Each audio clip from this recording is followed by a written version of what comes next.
A copy of the Spotlight casting directory for the spring of 1967 came into our possession. The most interesting and revealing entry relating to the prisoner is contained in a full-page advertisement for the Writers' Guild, which lists the most recent and prestigious work of some of its members. Amongst these is Moris Farhi, who, according to the advert, is credited as writing a prisoner episode called The Outsider. We caught up with Mr. Farhi and asked him how his script came to be written and rejected. At the time that we agreed on my idea, George said, well, it's a good idea, go home and sort of prepare something about it. So I think I had a very small outline. It was really, just an escape from, a way to escape from the village. And the idea was, the idea basically was that, here comes a plane suddenly, sort of crashes in, and it may just be a way out, sort of if they can get the plane repaired and if it can get on with the pilot. And so that was off the idea. I did a very short outline, I seem to remember, just putting on the cliffhangers.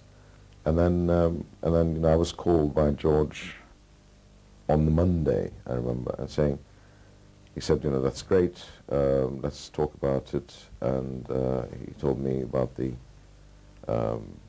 just what needed to be done. And sorry, it may have been on the Friday, and on Friday before. And then on Monday I got the call saying, yes, everything is okay. We discussed a few more things, I think. And I was told that, sort of it would be brought forward, it would be one of the earliest batches, and that in fact that it was going to go into production the next Monday.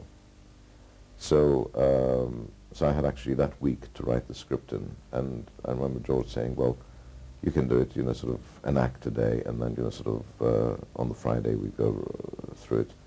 And so that's what I did. I wrote an act a day, and by the Friday I had the 4 acts done. A car came to pick the script up, and then 3 hours later or something, I went to MGM, I think MGM or Elsevier, I can't remember, to meet George, and then we discussed it, and any revisions that needed to be done, and there was really very little. We just pared down some of the explanations and so on. George said it would look much better visually, whatever it was. So on the Saturday I did the revisions. On the Sunday I typed it clean. On the Monday, car came to take it to the studios, where in fact I think the construction work was about to start, or perhaps may have already started the previous week because the torture chamber things and so on.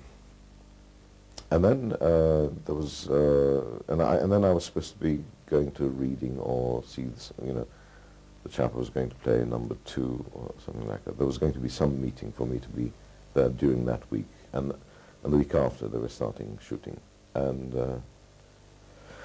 then there was long silence, and eventually I said to George, when is this meeting? And then he said, oh, I've got bad news for you. He said, because Patrick doesn't like it. And I said, well, what doesn't he like? And he said, well, 2 points. First one is, the script opens with the prisoner, trying to find out, birds' migratory patterns in order to know where he is and, where the village is. So George said that, Patrick doesn't think that, heroes bird watch. That was one thing. The second thing was that there's a section where he's put in a non-gravitational chamber, and he's being tortured, and it gets hot and cold, and there's a freeze where the perspiration turns into icicles and whatever, and his response to that was that heroes don't perspire. So on those 2 counts, the script was. I did say, I think, well, can't we change? We can think of something else. And I said, no, the whole thing, he doesn't want to do it now, and so on. And that was it. They scrapped everything then, and then I just sort of left the or left the show really in a way.